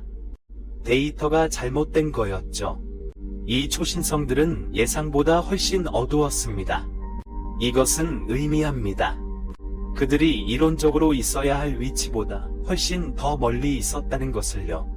이건 마치 당신이 원래 생각했던 브레이크를 밟은 차가 100m 밖에서 멈춰야 하는데 결과적으로는 200m 밖까지 돌진했다는 것을 발견한 것과 같습니다. 이것은 무엇을 의미할까요? 그것은 그 차가 브레이크를 전혀 밟지 않았다는 것을 의미합니다. 오히려 운전자가 가속 페달을 연료통 안으로 밟아버렸다는 얘기죠. 리스의 첫 반응은 망했다였습니다. 내가 망쳤어. 이것은 단순히 데이터 오류가 아니었습니다. 이건 마치 그가 수억 달러의 예산에 대해 죄책감을 느끼는 것 같았죠. 전 인류의 물리학에 대해서도 미안함을 느끼는 것 같았죠. 그는 일기장에 심지어 이런 비슷한 말을 적었습니다. 저는 평생 과학 연구는 포기해야 할 것 같아요. 나는 절망적인 말이려. 그는 며칠 동안 계속해서 확인했습니다. 코드의 쉼표 하나까지도요. 어떤 오류도 놓치지 않으려 했죠. 식은땀이 줄줄 흘렀습니다. 그와 동시에 다른 한편의 버클리 팀에서는 펄머터가 역시 똑같이 기묘한 데이터를 멍하니 쳐다보고 있었습니다. 그 역시 자신이 망쳤다고 생각했습니다. 미친 듯이 점검하고 있었죠. 혹시 누가 망원경 데이터 케이블을 거꾸로 꽂았는지 말입니다. 이건 마치 다른 방에서 시험을 치르는 두 학생이 둘 다 코끼리라고 답을 한 것과 같습니다. 심지어 문제는 사과가 얼마냐고 물어봤는데도요. 몇 달이 지나고 나서야 양쪽 팀이 결국 서로 소통을 시작했고 이것이 단순한 오류가 아니라는 것을 발견했습니다. 심지어 뉴턴이 사과에 맞은 이래로 인류가 중력을 이해했던 방식에 대한 가장 거대한 뒤집힘이었습니다. 우주는 감속하지 않고 있었습니다. 오히려 가속하고 있었죠. 마치 약에 취한 폭주족처럼 점점 더 미친 속도로 스스로 팽창하고 있었습니다. 중력이 잡아당기고 있었지만 더 강력하고 신비한 힘이 밀어내고 있었습니다. 과학계는 난리가 났습니다. 이건 마치 당신이 사과를 하늘로 던졌는데 그 결과 사과가 떨어지지 않았을 뿐만 아니라 오히려 로켓처럼 우주로 솟구쳐 올랐다는 느낌이었습니다. 모두가 같은 질문을 했습니다. 세상에 도대체 무엇이 우주를 밀어내고 있는 거지? 이 신비한 추진체의 이름을 붙이기 위해 과학자들은 그들의 평소 장명 센스를 발휘했습니다. 즉, 전혀 창의적이지 않았죠. 그들은 그것을 암흑 에너지라고 불렀습니다. 이 이름에 현혹되지 마세요. 언뜻 들으면 스타워즈에 나오는 악당의 무기 같거나 아니면 당신의 호버보드를 날개하는 첨단 기술처럼 들리겠지만요. 사람들은 흔히 암흑 에너지가 반중력을 만든다고 말합니다. 하지만 이건 좀 오해의 소지가 있습니다. 그것은 자석의 같은 극이 서로 밀어내는 것처럼 은하계를 직접 밀어내는 것이 아닙니다. 그것은 공간 자체에 작용하는 것입니다. 그것은 당신을 밀어내는 것이 아니라 당신 발밑의 바닥을 길게 느리는 겁니다. 게다가 늘어나는 속도가 점점 더 빨라지고 있죠. 그럼 대체 이게 뭘까요? 만약 제가 여러분에게 묻는다면 만약 여러분이 완전히 텅 빈 땅을 샀어요. 그 위에 공기를 싹 다 뽑아내고 원자들을 싹 다 치우고 광자들을 전부 차단해 버린다면 뭘 사게 되는 걸까요? 여러분은 나는 아무것도 없는 물을 샀다고 말할 수도 있겠죠. 틀렸습니다. 양자역학에 따르면 말이죠. 이 세상에 진짜 아무것도 없는 물은 존재하지 않는데요. 아무리 완벽한 진공 상태라 할지라도 끓어오르는 에너지로 가득 차 있답니다. 쌍을 이룬 입자들이 허공에서 순식간에 생성되었다가 또 순식간에 사라져 버리죠. 마치 영원히 보글보글 끓어오르는 양자 수프 한 냄비 같아요. 이것이 바로 현재 가장 주류를 이루는 추측입니다. 이 암흑 에너지가 바로 이런 진공의 에너지라는 거죠. 아이러니컬하게도 아인슈타인은 이미 수십 년 전부터 자신의 방정식에 이 상수를 추가했었죠. 우주를 정지 상태로 유지하기 위해서요. 하지만 나중에 허블이 우주의 팽창을 발견했고 아인슈타인은 그것을 삭제했습니다. 심지어는 평생 최대의 실수라고까지 불렀죠. 하지만 1998년의 발견은 증명했습니다. 아인슈타인이 그 상수를 지워버린 것이 오히려 진정한 실수였다는 것을요. 그 상수는 부활했습니다. 게다가 우주의 지배자가 되었죠. 물론 엄밀히 말하자면 저희는 아직 100% 확신할 수는 없습니다. 그것이 바로 우주 상수라고요. 정수에너지라는 더 신비로운 이론도 있는데요. 암흑에너지가 상수가 아니라 변화하는 유령장이라고 생각합니다. 만약 정말 그렇다면 우주의 운명은 더욱 알 수 없게 되겠죠. 어쩌면 어느 날 그 기분이 바뀌어서 다시 인력을 발휘하기 시작할지도 모르죠. 하지만 현재로서는 우리가 먼저 가정해 보자고요. 그것이 그 고집스러운 상수라고 말이죠. 이것이 가장 나쁜 부분은 아닙니다. 가장 나쁜 부분은 암흑에너지와 공간의 관계입니다. 일반적인 물질의 경우, 예를 들어 기체 한 병이 있다면 만약 병의 부피를 2배로 늘린다면 기체의 밀도는 절반으로 줄어들겠죠. 맞죠? 희석된 걸까요? 하지만 암흑에너지는 공간의 고유한 속성입니다. 혹은 말이죠. 이건 바로 공간의 임대료라고 할 수 있죠. 1立方미터의 공간마다 일정량의 암흑에너지가 기본으로 따라온다는 거예요. 이게 뭘 의미할까요? 이건 우주가 팽창할 때 공간이 넓어지고 암흑에너지의 총량은 희석되지 않는다는 의미입니다. 오히려 증가한다는 거죠. 이건 마치 고무줄 하나를 늘리는 것과 같아요. 보통 고무줄은 가늘어지잖아요. 그런데 여기 고무줄은 1cm 늘어날 때마다 중간에 새로운 고무줄이 뿅 하고 생겨나는 겁니다. 재질은 원래 굵기를 유지하고 말이죠. 이게 바로 끔찍한 악순환으로 이어집니다. 완전히 통제 불능인 우주 눈사태죠. 우주가 아주 조금만 팽창해도 그는 허공에서 만들어냅니다. 더 많은 새로운 공간을요. 암흑에너지가 공간의 임대료인 이상 새로운 공간은 더 많은 암흑에너지를 의미합니다. 이어서 새로 튀어나온 암흑에너지들은 또 더 큰 추진력을 만들어냅니다. 우주를 더 멀리 밀어내고 더 빠르게 그리고 더 빠른 팽창은 또다시 더 많은 공간을 만들어내고 더 많은 암흑에너지, 더 큰 추진력을 낳습니다. 이렇게 끊임없이 반복되는 거죠. 끝도 없이 말이죠. 이건 마치 내리막길에서 자전거를 타는 것과 같아요. 중력이 도와주는 건 물론이고 1m 달릴 때마다 여러분의 자전거가 자동으로 엑셀을 밟는 거죠. 통제 불능의 번개처럼 될 때까지 말이에요.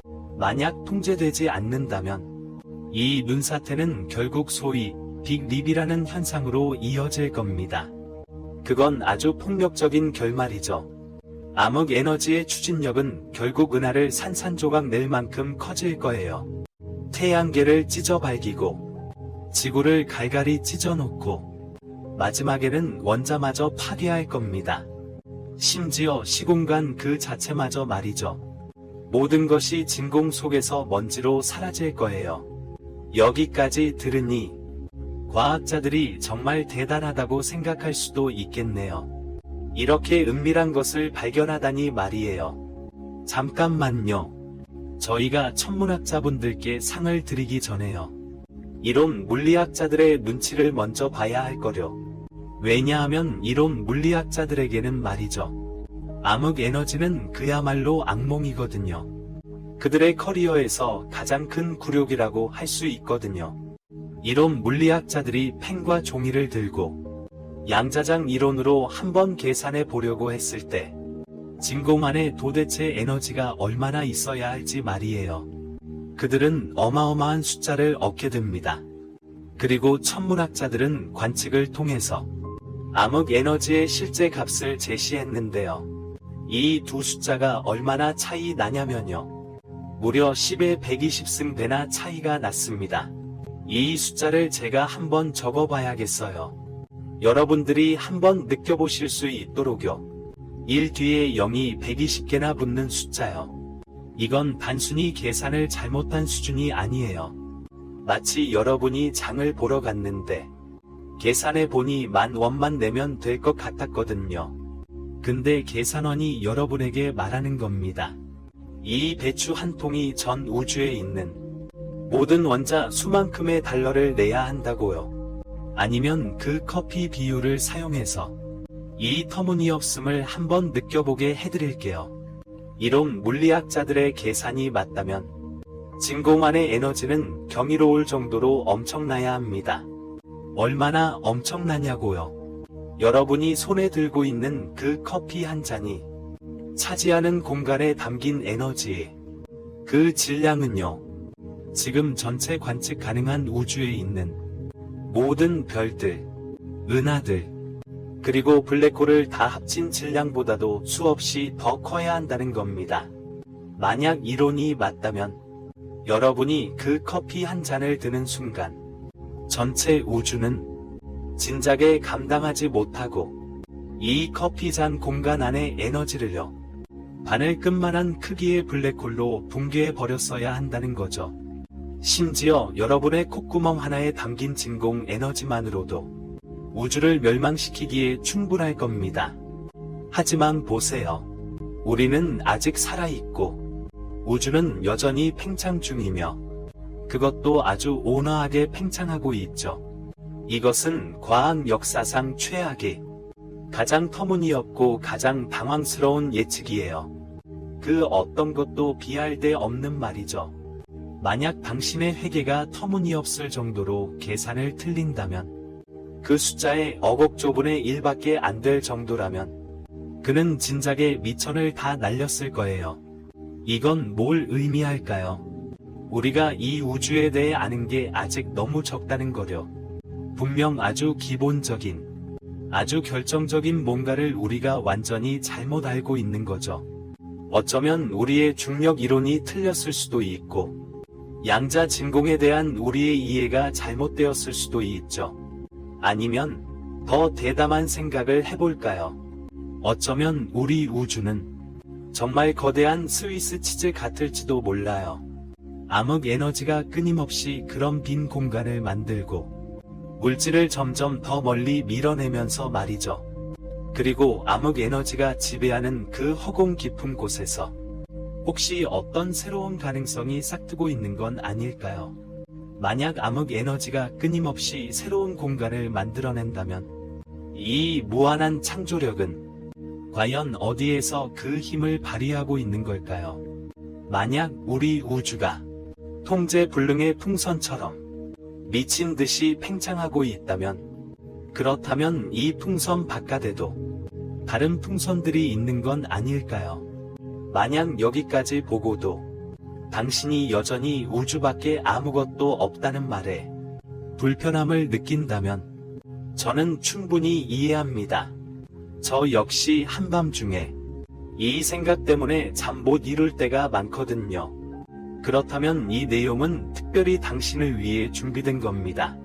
왜냐하면 물리학자들도 사실 꽤나 불편해하거든요. 비록 표준 모델에서는 우리 우주가 전부라고 하지만 더 최첨단이고 더 파격적인 이론들에서는 과학자들이 우리에게 뒷문을 하나 남겨줬거든요.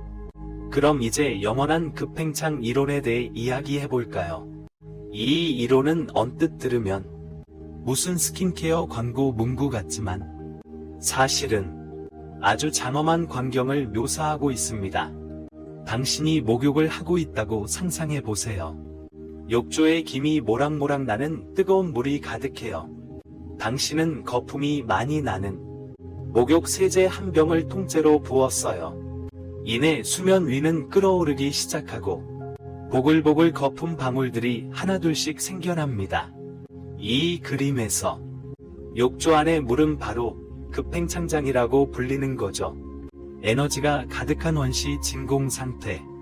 그리고 우리 우주 전체는 그 안에 있는 모든 은하들과 함께 블랙홀, 그리고 지금 여러분이 듣고 있는 이 글까지도 그저 수많은 비눗방울 중 하나일 뿐이에요.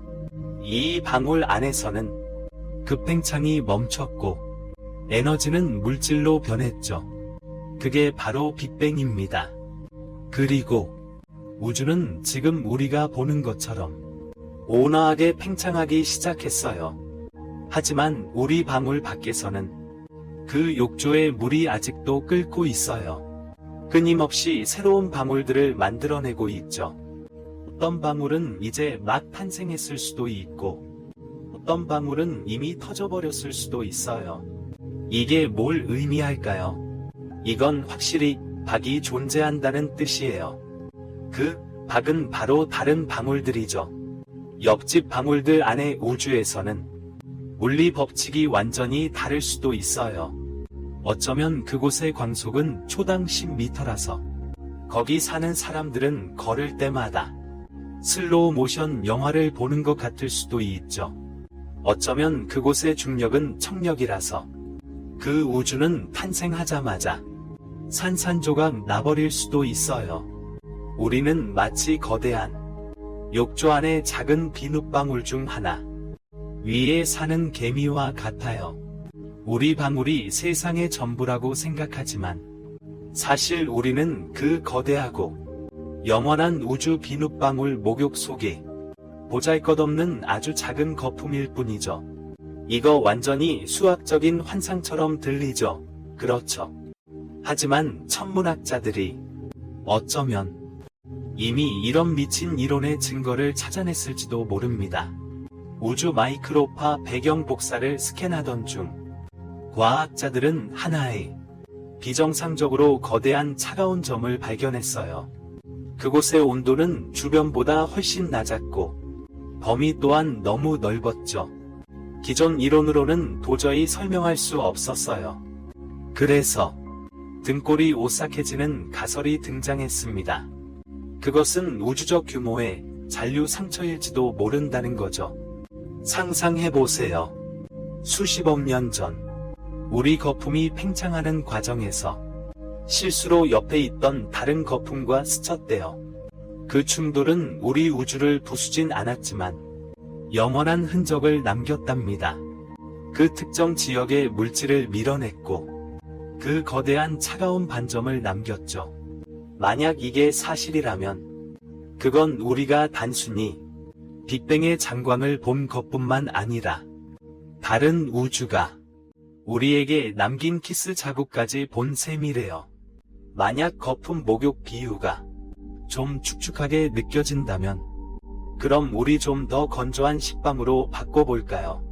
이건 우리를 가장 골치 아프게 만들고 SF 소설 같은 데다가 궁극적인 진리를 밝혀낼 가능성이 가장 높은 영역으로 데려다 줄 거예요. 현현 이론, 혹은 더 정확히 말해 M 이론인데요. 이 이론에서는 말이죠. 우리 3차원 공간이 전부가 아니라고 합니다. 마치 한 장의 더 높은 차원의 공간에 떠다니는 얇은 막과 같다는 거죠. 물리학자들은 이걸 망막이라고 부른답니다. 한번 상상해 보세요. 여러분이 식빵 한 조각 위에서 사는 진드기라고요. 죄송합니다. 바꿔볼게요. 좀 덜 역겨운 걸로요. 좋아요. 개미 한 마리라고 합시다. 이 식빵은 공중에 둥둥 떠 있어요. 여러분에게는 식빵 표면이 세상의 전부죠. 앞뒤 좌우로 기어 다닐 수 있지만 절대 벗어날 수 없죠. 이 식빵이 바로 우리 우주이고 식빵을 띄우고 있는 그 공기가 바로 더 높은 차원의 공간이라는 겁니다. 물리학자들은 그걸 벌크벌라고 부른대요. 이건 마치 그림자 연극 같아요. 우리는 천 위에 비치는 그림자 인형들이고 우리는 세상이 그 2차원적인 천이라고 생각하지만 사실 진짜 조종자들은 우리 운명을 결정하는 물리 상수들인데 천 뒤에 3차원 공간에 숨어 있을 수도 있다는 거죠. 우리는 단지 더 높은 차원 현실이 낮은 차원의 막에 투영된 그림자일 뿐이에요.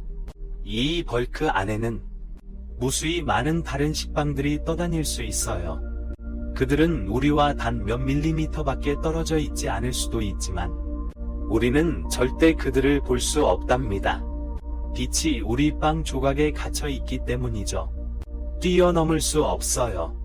이게 바로 빅뱅이 어떻게 생겨났는지 설명해 줄 수 있어요. 빅뱅이 무에서 유를 창조했다고 했던 거 기억하시나요? 하지만 막 우주론에서는요. 빅뱅이 어쩌면 충돌 사고였을 수도 있대요. 두 개의 떠다니는 빵 조각을 상상해 보세요. 바람에 흔들리고 있죠. 갑자기 쾅 하고 부딪힌 거예요. 이 두 막이 충돌하며 방출된 엄청난 에너지가 막 위에서 격렬한 폭발을 일으켰답니다. 막 위에서 사는 개미에게는요. 이게 바로 빅뱅인 거죠. 에너지는 물질로 변하고 새로운 은하계가 탄생하고 새로운 역사가 시작되는 거예요. 심지어 이런 충돌이 주기적으로 일어날 수도 있대요. 이게 바로 이른바 불의 축제 모델이라는 건데요. 두 막이 부딪혔다가 헤어지고 수백억 년이 지나면 중력이 다시 그들을 끌어당겨 또 한 번 충돌시키는 거죠. 이건 마치 우주의 심장 박동 같아요. 계속해서 다시 시작되는 거죠. 우리 우주는 이미 셀 수 없이 많은 죽음을 겪고 다시 태어났을지도 몰라요. 그리고 우리는 이 영원한 윤회 속의 어느 한 순간을 스쳐 지나가는 존재일 뿐이죠. 이거 너무 황당하게 들리는데요. 거의 귀신 이야기 같잖아요. 증거는 없나요? 사실 말이죠. 아주 거대한 의문점 하나가 있어요. 물리학자들의 마음에 늘 가시처럼 박혀 있었죠. 그건 바로 왜 중력이 이렇게 약하냐는 거예요. 여러분은 중력이 꽤 강하다고 생각하실 수도 있어요. 결국 지구가 태양 주위를 돌게 하잖아요. 하지만 작은 자석을 한번 들어보세요. 손톱만 한 자석 하나로 바닥에 있는 클립을 들어 올릴 수 있어요. 이 작은 자석의 자기력이 지구 전체를 이겨버린 거예요. 60회 톤에 달하는 지구의 클립에 대한 중력을요. 다른 세 가지 힘과 비교해 보면요. 중력은 거의 웃음거리에 가깝죠. 전자기력보다 무려 10의 36제곱배나 약하대요. 이건 마치 여러분이 살짝 한숨을 쉬었는데 12등급 태풍을 이겨낸 것과 같죠. 왜 막 우주론이 소름 돋는 설명을 내놓았을까요? 중력이 우리 우주에만 속한 것이 아니기 때문이에요. 다른 힘들은 막에 고정되어 있어서 빠져나갈 수 없지만 중력은 달라요. 중력은 시공간의 휘어짐이고 은둔자 같죠. 우리 막을 벗어나서 저 고차원 세계로 떠다닐 수 있어요. 다시 말해, 중력이 우리 세계에서 이렇게 약해 보이는 이유는 대부분의 에너지가 밖으로 새어나갔기 때문이에요. 마치 거기서 소리 지르는 큰 확성기 같지만 소리는 전부 옆방으로 전달되고 우리가 방 안에서 듣는 건 아주 미약한 울림일 뿐이죠. 하지만 이게 끝이 아니에요. 만약 중력이 밖으로 새어나갈 수 있다면 다른 우주의 중력도 안으로 새어 들어올 수 있지 않을까요? 여기서 궁극적인 상상의 나래가 펼쳐지는데 바로 암흑물질이 미스터리예요. 우리가 알기로 우주는 보이지 않는 암흑물질로 가득 차 있고 이 암흑물질들은 중력으로 은하들을 붙잡고 있지만 도무지 어떤 입자인지 찾아낼 수가 없어요. 우리는 그들을 볼 수도 없고 만질 수도 없으며 오직 중력으로만 그 존재를 느낄 수 있죠. 만약 말이죠. 이른바 그 암흑물질이라는 게 사실 우리 우주 안의 것이 전혀 아니라면 어떨까요? 상상해 보세요. 우리 막에서 불과 1mm 떨어진 곳에 또 다른 막이 떠다니고 있다고 말이죠.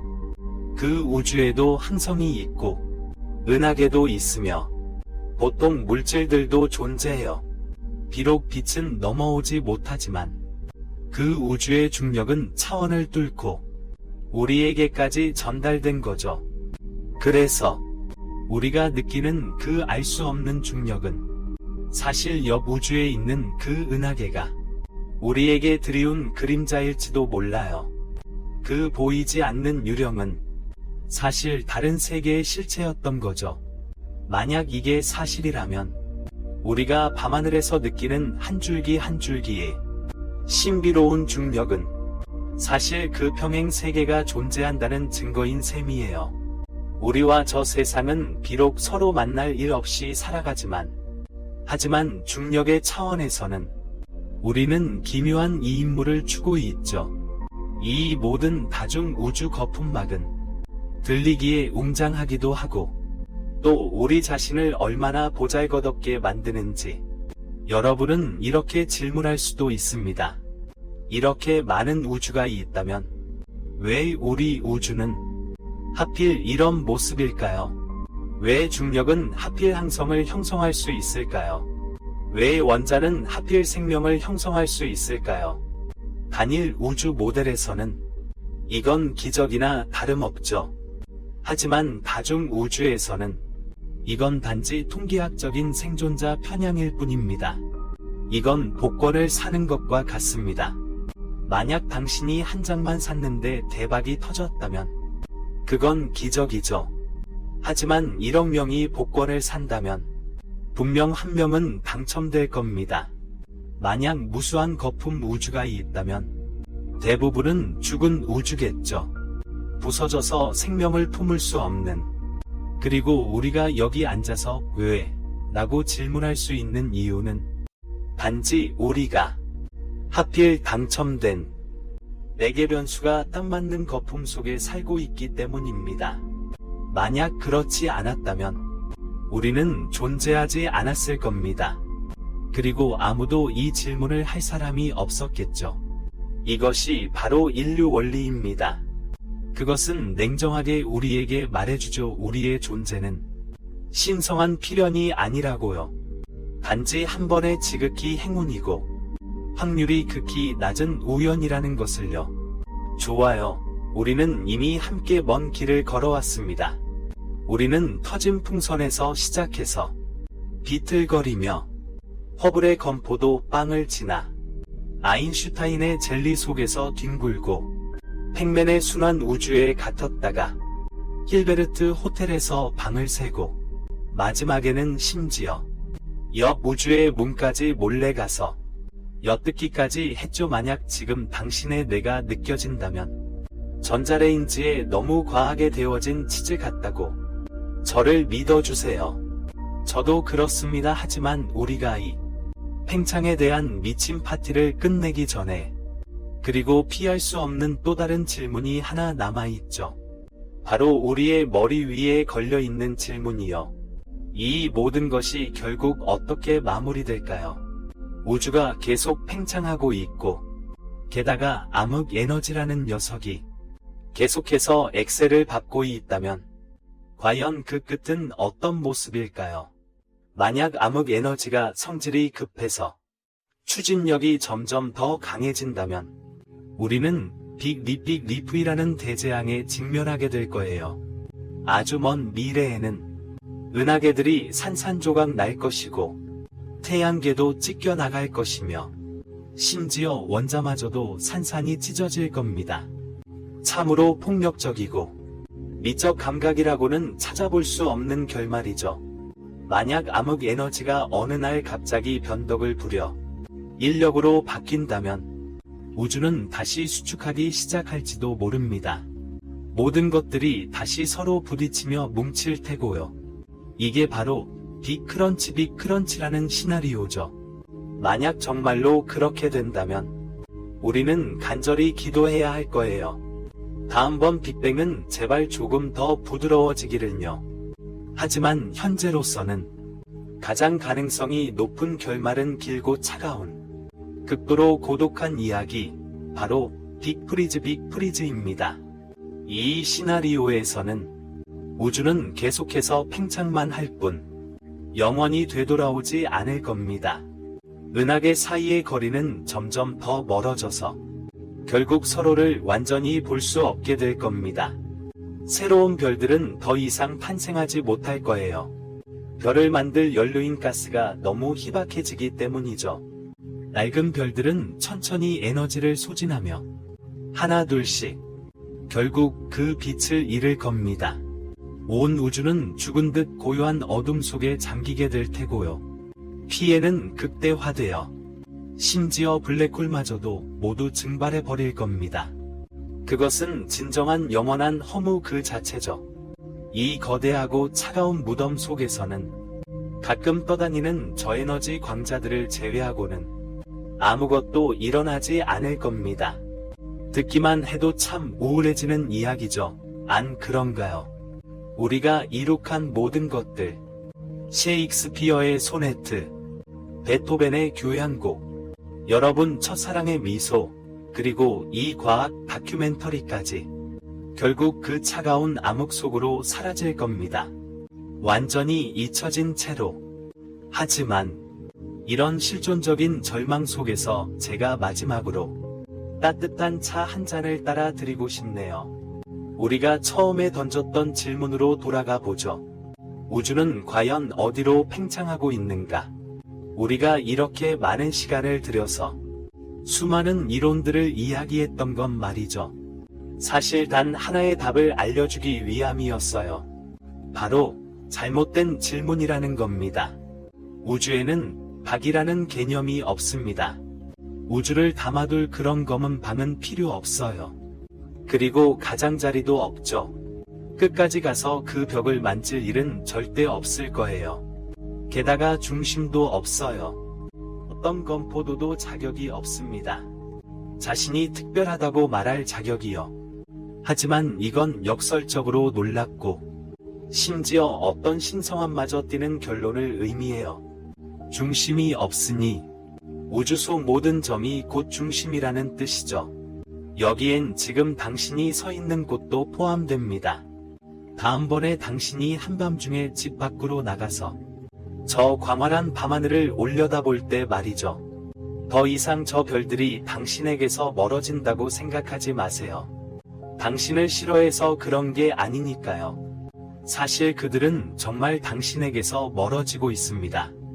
하지만 그건 공간 자체가 당신을 아주 특별한 위치로 밀어내고 있기 때문이에요. 당신이 바로 휴대폰을 들고 있는, 어쩌면 약간 근시일지도 모르는 당신이 바로 이 138억 년 동안이나 계속된 이 거대한 팽창 사건의 초점이라는 겁니다. 138억 년의 세월, 수없이 터진 초신성 폭발, 무한한 공간의 늘어남, 이 모든 물리 법칙의 향연이 지금 이 순간 당신의 망막에 모여들고 있어요. 당신은 어떤 외딴 구석에서 우주를 훔쳐보는 외부인이 아닙니다. 당신은 우주가 스스로를 인지하는 하나의 기관이에요. 당신은 빅뱅 속에서 태어난 그 원시적인 에너지 덩어리가 오랜 냉각과 응축, 진화를 거쳐 마침내 일어서서 의식을 갖게 된 존재예요. 그리고 자기 자신을 되돌아보는 우주의 눈이죠. 우주는 어디로 팽창할 필요가 없습니다. 왜냐하면 우주가 바로 당신을 통해, 당신의 모든 순결을 통해, 당신의 모든 생각을 통해, 미지에 대한 당신의 호기심을 통해 그 자체의 무한함을 경험하는 것. 어쩌면 이것이 바로 우리가 그 차가운 결말이 다가오기 전에 가질 수 있는 가장 따뜻한 진실일지도 몰라.